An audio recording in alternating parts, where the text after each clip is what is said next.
What's cracking, people? Anansi here, and welcome back to Star Wars Knights of the Old Republic. In the last one, we finished our second trial of the Jedi, which is building our lightsaber. Look at it, we got blue. In this one, we're going to keep going since we have been given a task for our third trial to investigate the Jedi Grove. And, by extension, investigate the rising aggression of the Cath Hounds. So, let's keep it pushing.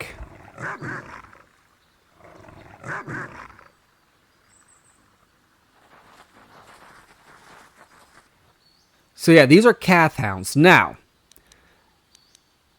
we're going to show off a couple of abilities that I have in the meantime.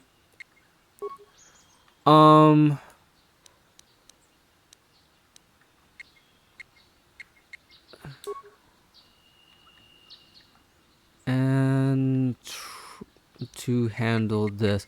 So,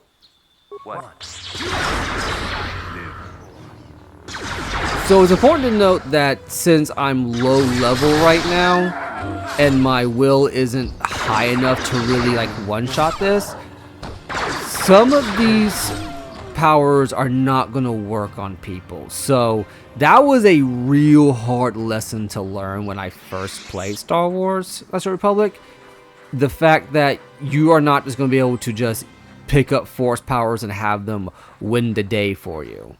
You are going to have to work for it. And oh yeah, there's a big Cath Hound right there. Needless to say, you don't want to pull too many enemies at once right now, because even though you are a Jedi, you are still very low level. So that's what level 1 stun does. It basically is like a free stun grenade.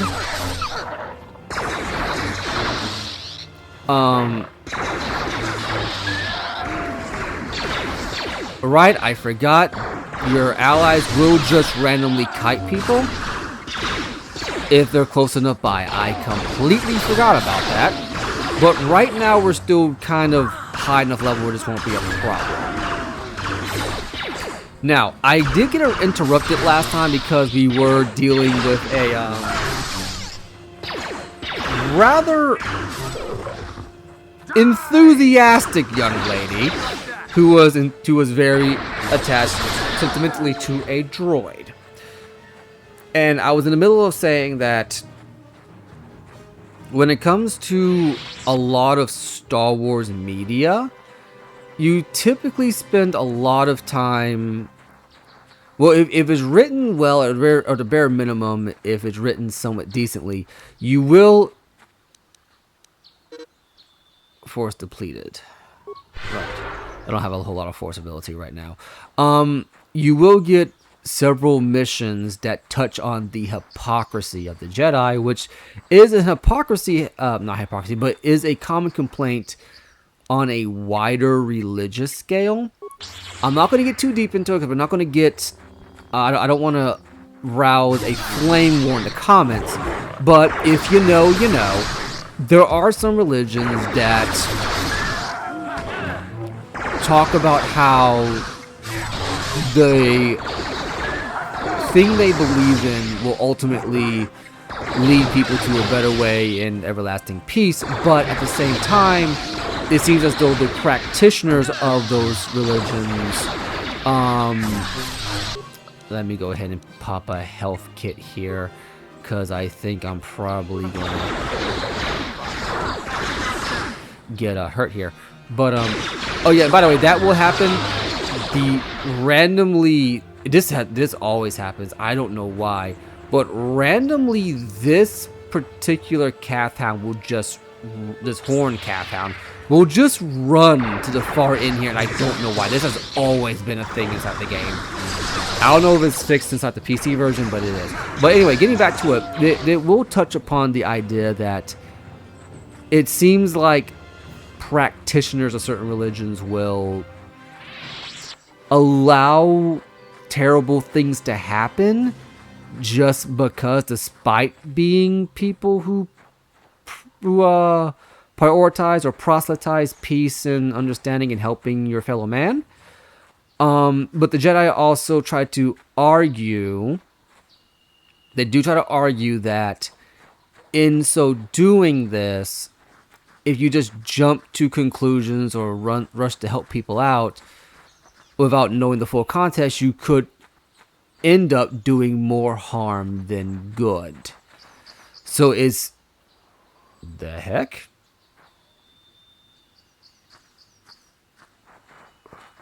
Ah, strange ruins. Okay, so I believe this is locked. This heavy stone door is sealed. The door is too thick to be cut through with a lightsaber. It's interesting they actually mentioned that, because someone's first thought would be, well, let me just use my lightsaber to bash through it. No, it's just too thick to do that. But yeah, no. They always have the argument that, why aren't you doing more? It's a fair argument. The Jedi often, in terms of like Jedi philosophy, they often teach that it is better to use patience to see the bigger picture of something, as opposed to rushing to action, because you might end up doing more harm than good, as opposed to just jumping into the fray without having the metallic grounds, or having the full scope of things, and getting yourself and other people hurt. This sentiment does get challenged in later games, and for good reason. As a matter of fact, is actually challenged over something that is the inciting incident of Knights of the Old Republic, the Mandalorian Wars. But I won't touch upon it here, because now is not the time. Okay, so now we're in the metallic grounds. Now, I think these are enemies, right? I'm trying to get close enough to get a good scan on them. Because if you got Mandalorians and Duros, I don't know if I could actually win this fight, for the sheer fact that okay, so full disclosure, I am so used to doing the level 1 run on this particular game that I'm usually overpowered when I get to these parts, so most of these enemies are not a problem. But since I want to give you guys the actual, like, unfiltered, realistic version of how the game is meant to be played, I might die here. Let's see what happens. You've been holding out on us again. Since you haven't given us enough money, I guess we're gonna have to take it out of you piece by piece. No, please. Take my wife and children instead. Anything.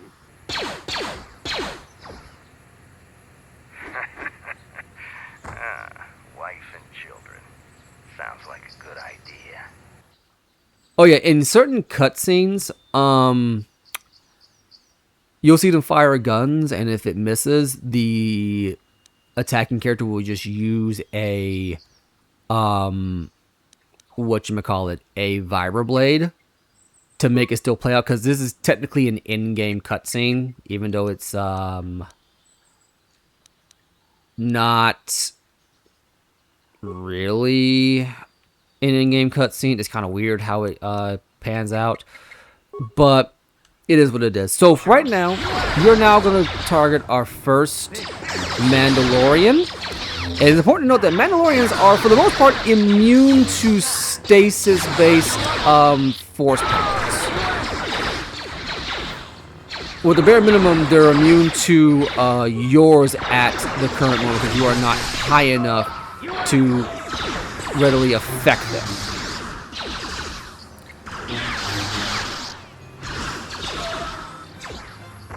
So you want to attack the Mandalorians first, because they're the ones that are the most dangerous in a fight. I'm just going to keep that a buck with you. Blaster Carbine. Now, how does that hold up to Canderous' blaster? Now, just giving it straight up. Let's see, this is 211, 18. Yeah, no. Straight up, for the most part, Canderous will probably never be swapping out his blaster, because you can always upgrade his blaster. You can always upgrade his weapon, so it's it'll probably be outclassed almost every single time. Not to mention, I just don't use Candace very often.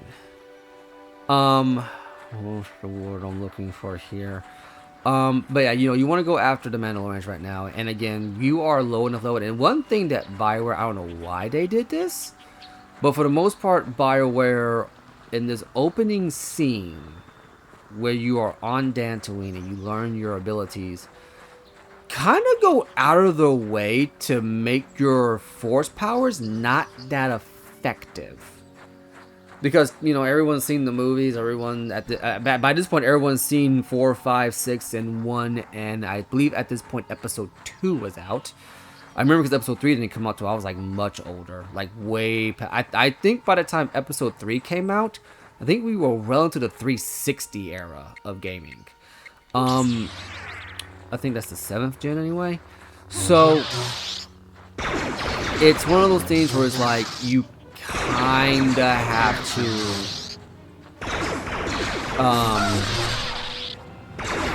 your expectation is you're gonna be a Jedi, gonna be all powerful, but you forget this is an RPG and you have to rely on your squad as much as you have to rely on your own abilities. So yeah, but don't worry, you will eventually get to a point where being a Jedi, you do get that power fantasy as a Jedi. Now, in these for the next little while, probably next couple episodes, we're going to be on Dantooine because there's a lot to do on Dantooine, and I do prefer to try to get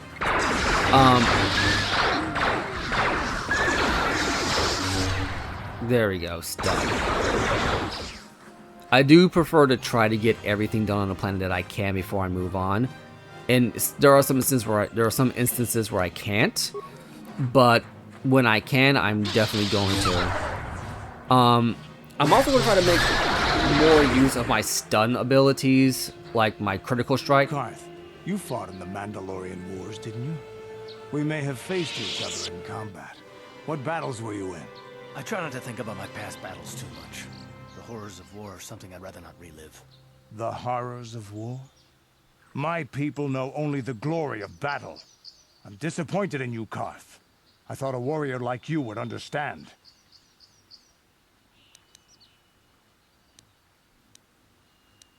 Well, I'm gonna stick up for Karth in this situation because, yeah, Karth isn't like you, Canderous.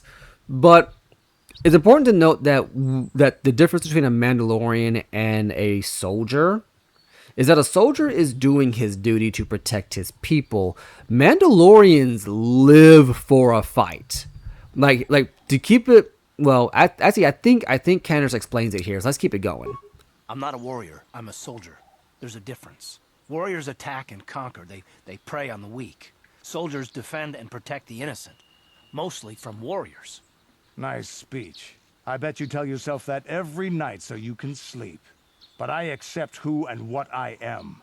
I don't have to justify it with words. Victory in battle is my justification. Justification through victory. So what happens when you lose? You know, like you did against us. You had us outnumbered 5-1. You had more ships, more troops, more supplies, and the Jedi on your side. And we still made the Republic tremble before we fell. Nice speech. I bet you tell yourself that every night so you can sleep. I don't want to talk about this anymore, Canderous. The war is over. You lost. Okay, so I don't know if he brings it up later, so I won't bring it up now. But there is something very important about the Mandalorian conflict that, and I believe it's Canderous who says it, that exemplifies the difference between who Canderous is as a Mandalorian and what it means to fight on a battlefield, you know? Because again, Canderous, as he said, he is a warrior. He lives for the thrill of a fight. That is what he is after. But, as Karth also mentioned, Karth is not a warrior, he is a soldier. He has a duty to uphold, and he will uphold it. So, we get to kind of see the dichotomy between someone who was born and raised in a warrior culture and someone who does something that he believes is the right thing to do. Someone who is Like, they're both fulfilling their oaths. Make no mistake, they're both fulfilling their oaths to their people, but those oaths mean very different things to each of them, and it's interesting to see how that plays out. Anyway, so we're gonna keep on going here. I want to try to find those crystal caves and explore one of those, because Master Czar mentioned that there are caves where you can find crystals for our lightsaber, and I believe it was after this. It was definitely after this, because I remember they did this in the lead up to Revenge of the Sith release on Cartoon Network, where Genndy Tartakovsky, the creator of Samurai Jack, and some of you might more currently know him as the creator of Primal, was commissioned to do a short 2-minute cartoon between episodes on Cartoon Network on the lead up to Revenge of the Sith being released. And I believe, again, I won't stop saying I believe, but if my memory serves correct, that was the first time we saw a crystal cave in Star Wars outside of this. Okay, we're not going to go to the Grove. We're not going to go to the Grove just yet. We are not ready for what is in the Grove. I'm gonna keep a buck with you right now. As you can probably surmise, the Grove, this third trial, is basically going to lead us to a boss fight. So what we're going to do, is we're going to keep exploring, keep gaining experience, keep going from there, because we want to be as ready as we can for this. Even though I think I might be over preparing, because again, that last fight, I thought I was getting my butt handed to me. I didn't. But at the same time, that doesn't mean that I'm not unjustifiably paranoid in certain situations. I gotta be careful, because around one of these corners. Okay, so we're back here.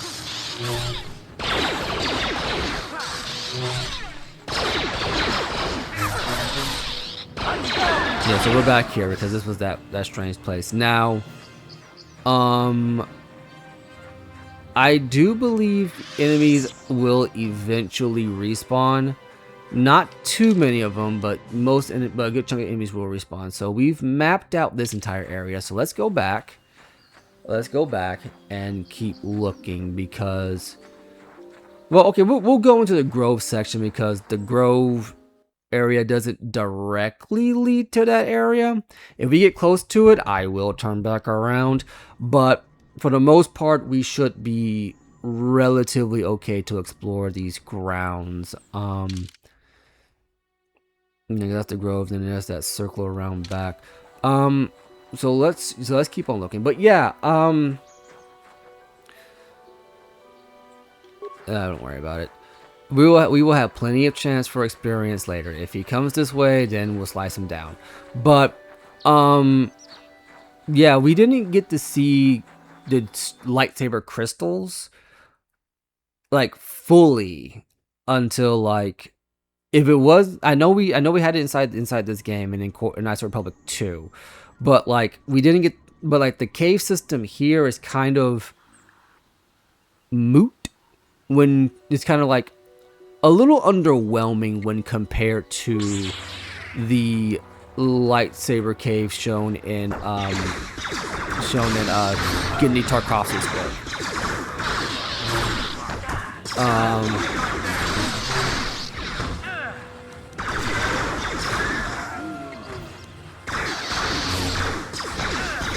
Guys, I need a little bit of help here. Okay, let's pause, because I am getting my butt handed to me. The one thing that you want to be very careful of is being ganged up on, because no matter how powerful you are inside this game, until you get like level 5 on your Jedi journey, you are going to be very, very squishy.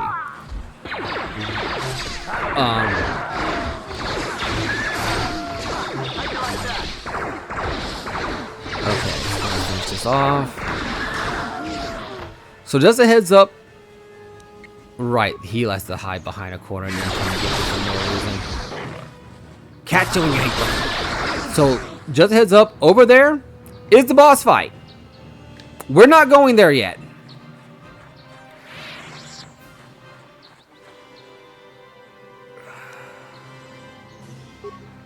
Okay, we're not going to go there just yet. Got to heal up. Always want to heal just a little bit before we get to certain arenas. I also think through here might be another difficult encounter.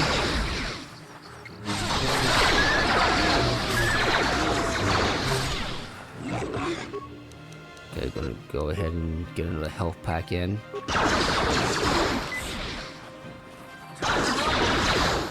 Again, I'm so used to having the level 1 run done for this that it is actually kind of weird to be struggling. Now we're going to leave that guy be, because right over there, if I'm looking at that right, yes, is another difficult encounter. And I want to kind of wait on that one and get a decent save spot going before we take care of that. Because I have actually done this. So, fun fact, when I first did this mission, I came in through that side, got my butt mollywopped by that fight over there, ran into the boss over there, and got mollywopped over there. So we're going to go back through here, and we're going to go around that building that we saw, and keep it pushing from there. Because I'm trying to find the crystal grounds here to get some upgrades for our lightsaber. That's what I'm mostly going for.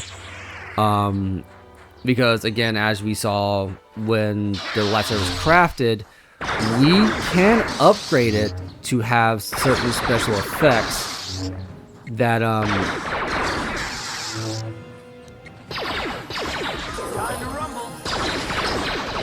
okay, I wish you guys wouldn't have targeted him, but okay, whatever. Okay, we're going to heal up now, and then do that. Okay, there we go. So Karth can level up. We're going to go ahead and auto level him up. Because again, I don't really see much reason to heavily invest into leveling up my characters. Let's swap out characters now. I want to go into, let's bring out Mission and Zalbar. See what they have to say. Because right, Zalbar hasn't upgraded in a while. If you don't set it to auto level up, which I probably will do here in a little bit, you're going to pull out characters and they're going to just randomly be ready to level up at all times.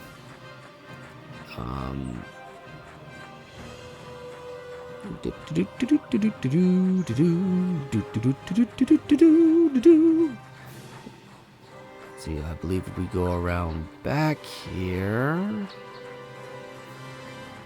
Oh no, there actually wasn't anything around back here. Could have sworn there was. Which means I probably would have to go. Because we're getting close to time here.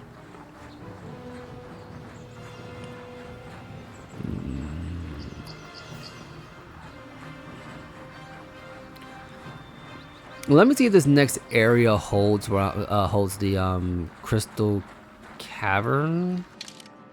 Yeah, the crystal cave. And if we get there, then I want to try to get in and do that segment before we hit time. If not, we'll have to tackle it next time.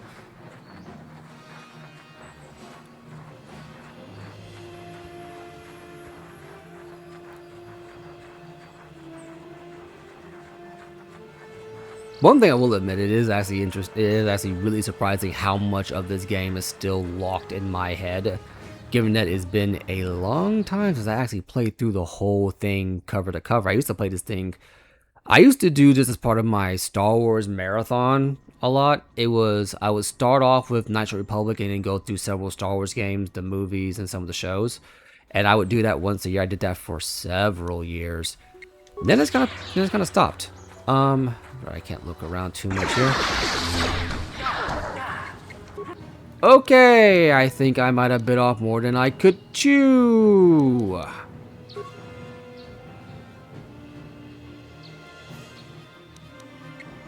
And then we'll do that.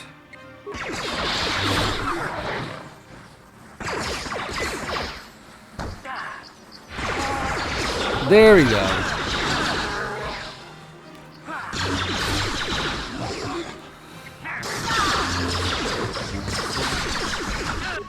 Okay, what does Zalbar have? Zalbar only has rapid shot. That is very interesting.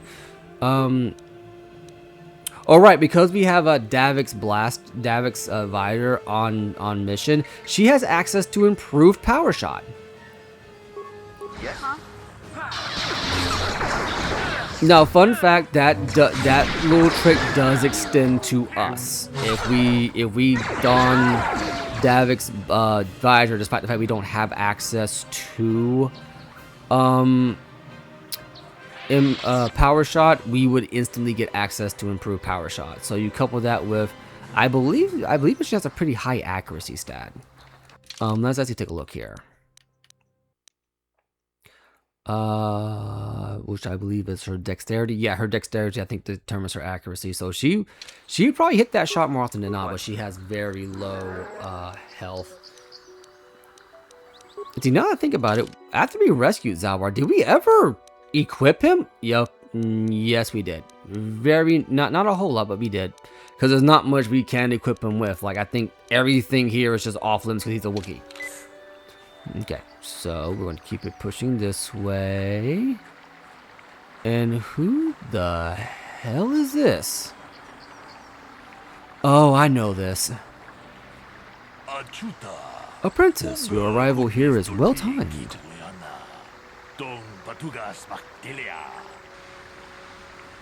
Who are you? I am Bullock, a Jedi from the Enclave. I was sent by the Jedi Council to investigate a killing that took place here a few hours ago.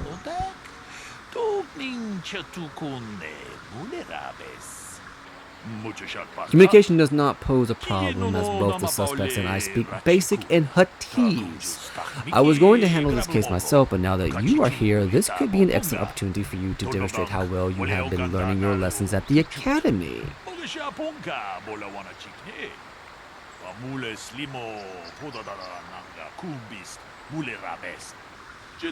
Though you are not yet a full Jedi, perhaps you could assist me in sorting out the truth from the lies? What do you want me to do?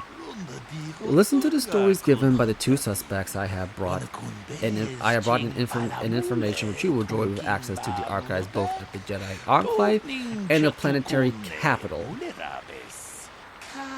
I will use my wisdom and experience to offer you some guidance, but I will not solve the case for you. There is little benefit if you do not solve this problem yourself. Consider each man's account and check the facts with the information droid. Once you have gathered all the evidence you think you need, run through the possible scenario with me.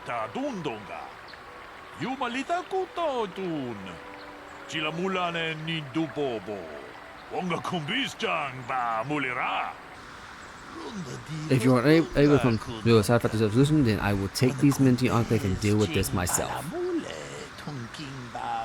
Okay, so we got a murder mystery. According to the accounts of the participants, these three men were out here in the field together earlier before the clouds broke.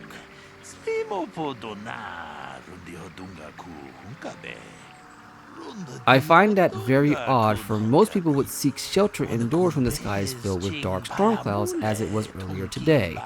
But that is not the most puzzling aspect of the case.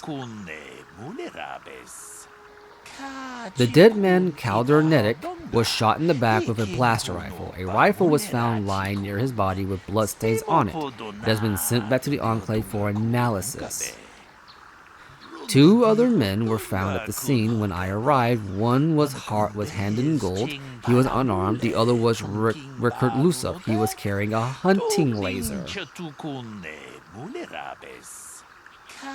Both men say they did not do anything and that they came across the body, but both also accuse the other. Obviously, there is more to this than what we have been told. Is there anything else I should know? There is one last thing. When I arrived, Handon was holding his side and Rickard was favoring one of his legs. You would do well to remember this as we progress through the case. If there's anything else you need, I will remain here while you question the witnesses.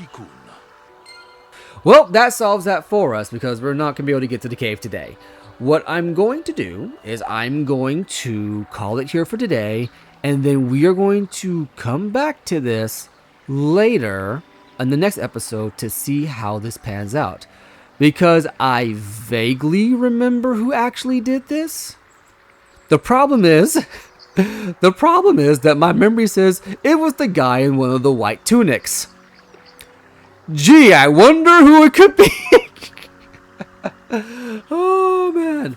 But we're going to see how this pans out, because the first time I did this mission, I got it wrong because I was rushing through it.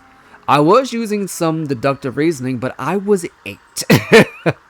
So there's only so much deductive reasoning I could do. But now that I'm a lot older, and with the hindsight of I have done this case correctly every single time subsequently, well, let's see if I actually remember enough about this and have enough intuition to get this right on the next one.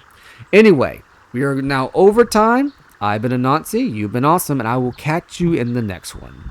Deuces.